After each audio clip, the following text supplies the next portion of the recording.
heureuse de vous retrouver pour cette nouvelle édition. Amis de l'Osaïe Télévision, bonsoir.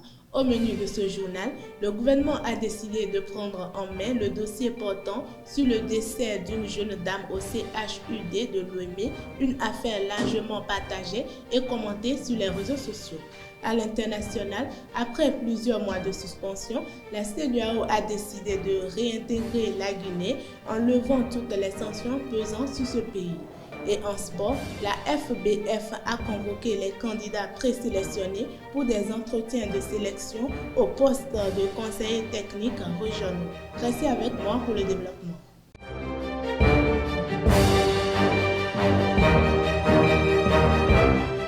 Chers amis, bienvenue à tous. Comme je l'annonçais en titre, le gouvernement a réagi à l'alerte lancée par un citoyen qui affirme avoir perdu son épouse dans des circonstances qu'il juge troubles au centre hospitalier universitaire départemental de Lomé. L'homme met directement, autant pour moi, en cause la prise en charge médicale. Selon le porte-parole du gouvernement Wilfried Léandre Moumbéji, le dossier est remonté sans délai au plus haut niveau de l'État. Le ministre de la Santé s'est rendu dans l'établissement concerné afin de s'informer sur les faits et d'apprécier le contexte du décès. À la suite de cette visite, une enquête administrative a été lancée. En parallèle, le procureur de la République a ouvert une enquête judiciaire. Les moqueries sont souvent banalisées, mais elles peuvent être blessantes et briser la confiance et l'estime de soi. Certaines personnes acceptent les moqueries positives, faites sans méchanceté pour aider à s'améliorer. Mais faut-il vraiment se moquer des autres, même pour s'amuser? Suivez la réaction de quelques jeunes paraquois à ce sujet. Se moquer de quelqu'un, c'est-à-dire insulter la personne. Ça peut être des mots ou des reproches où les gens peuvent toutefois dire et cela tu peux prendre en compte pour t'améliorer. Mais des moqueries, c'est le fait de prendre un côté mal de la personne pour critiquer. Qu'est-ce que l'autre fait et lui n'a jamais fait? Ou bien qu'est-ce que l'autre fait et lui ne va jamais faire? Donc pour cela, il n'est pas bon de se moquer de l'autre, puisque personne ne connaît l'avenir.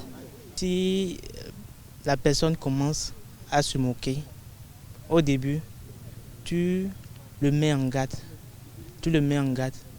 Mais s'il persiste à se moquer, on va l'ignorer tout simplement.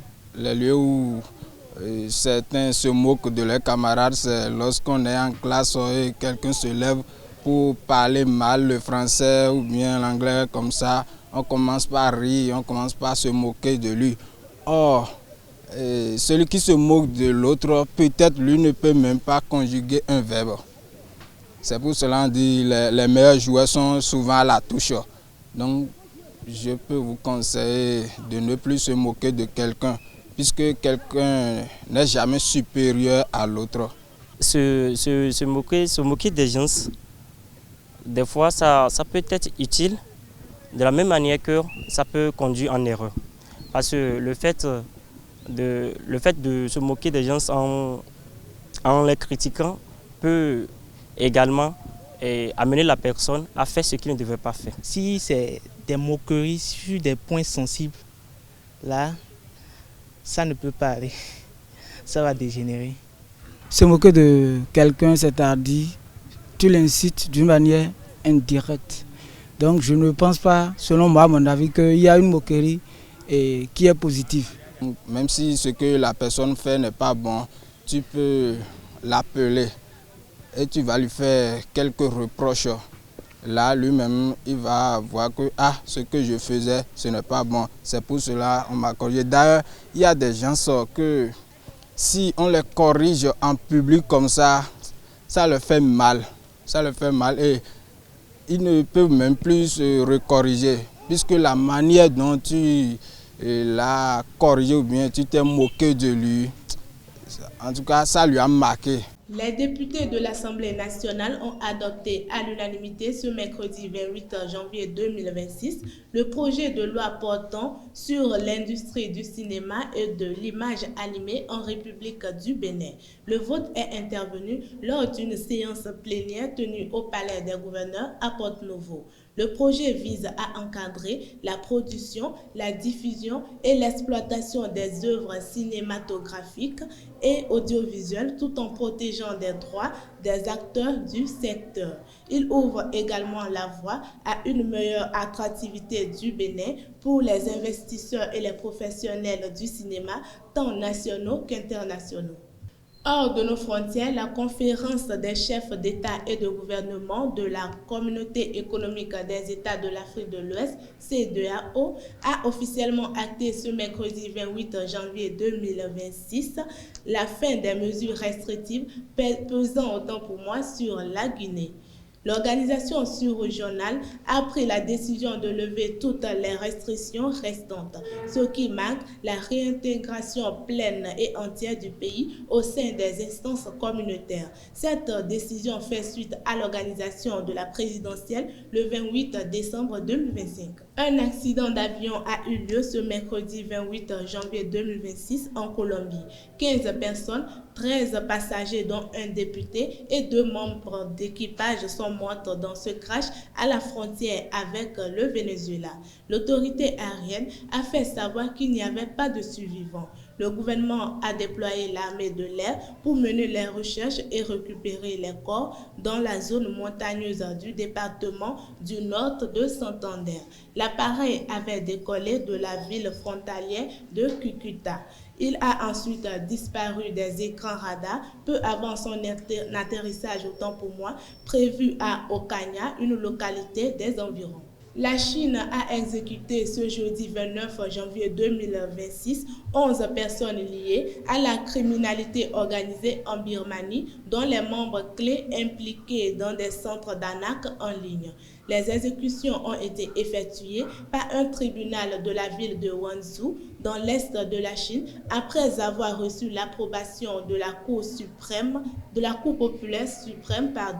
Les accusés avaient été condamnés en septembre par le même tribunal pour homicide volontaire, blessure volontaire, fraude ou encore création de casino.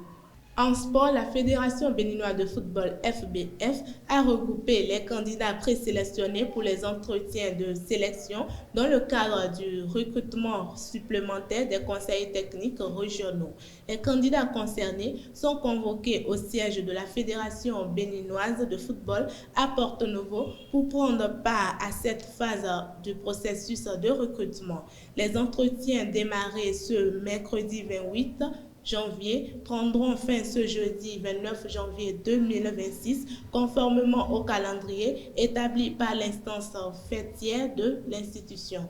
La Confédération africaine de football CAF a rendu public dans la nuit de ce mercredi 28 janvier 2026 les sanctions disciplinaires liées aux incidents ayant émaillé la finale de la CAN 2025. Un match joué entre le Sénégal et le Maroc le 18 janvier à Rabat. La CAF a rejeté les réclamations visant le Sénégal, estimant qu'aucune violation grave du règlement de la CAN n'a été établie. Les Lions de la Teranga conservent donc leur titre remporté après prolongation. Des sanctions sont toutefois tombées, que ce soit du côté sénégalais que marocain. Enfin, la date et le lieu du tirage au sort de la Coupe d'Afrique des Nations de mini-football 2027 sont désormais officiels. La cérémonie se tiendra le 9 juin 2026 à Conakry, en République de Guinée. Cet événement marquera une étape clé dans la préparation de la compétition continentale. Il réunira les responsables des instances africaines de mini-football, les délégations des pays qualifiés, ainsi que de plusieurs personnalités influentes du sport africain. Mesdames et messieurs, c'est tout pour aujourd'hui. Merci de m'avoir suivi et à la prochaine.